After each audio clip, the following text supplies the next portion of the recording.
And also on Denver City Council's agenda tonight, taking up a controversial plan involving pet stores. They're considering an ordinance to ban the sale of cats and dogs at retail shops in the city. Supporters say it's a step towards ending unethical breeding practices, but critics argue it could actually make things worse. Denver 7's Maggie Wolanski is listening to both sides of the debate.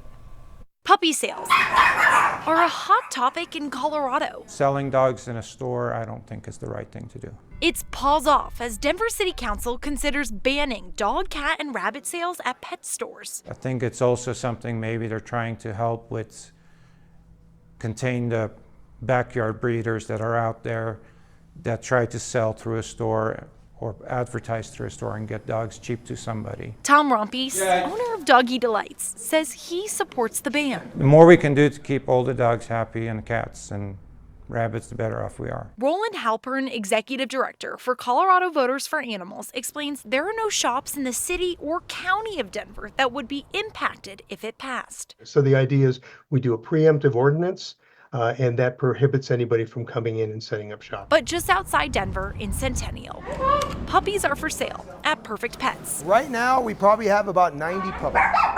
Jens Larson, the owner, says he's not shocked by this proposed ban. Just same old, same old. You know, just people who think that they know facts that, you know, they make lies up about. I often refer it to as a Salem witch hunt. I'm the witch. He believes this ordinance could make things worse, limiting customer choice and sending people to underground backyard breeders who aren't regulated. This is the kind of stuff that they do, and it's just totally wrong, in my opinion. We run a legitimate business. We're licensed by PACFA, Pet Animal Care Facility Act. Pet Advocacy Network shares a similar sentiment. We know that the best way to put bad actors out of business is to regulate them out of business. With Denver ranked as the second most dog-friendly city in the U.S., both sides have different takes on what's best when purchasing your pup. I would just like people to inform themselves, and anytime you want to come in and speak with me or my daughter Rose behind the counter, we'd be more than happy to show you our side of the story. If it does pass, I would hope that people would adopt more, and I would hope that it would put some of the backyard breeders out of business. Maggie Wolanski, Denver 7.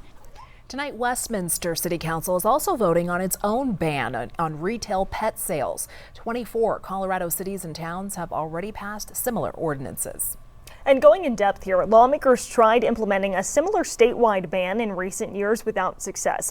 In 2020, the legislature introduced the Humane Pet Act. It would have prohibited the sale of dogs and cats by pet stores and established standards for the care and treatment of pets by breeders. The House postponed the bill indefinitely.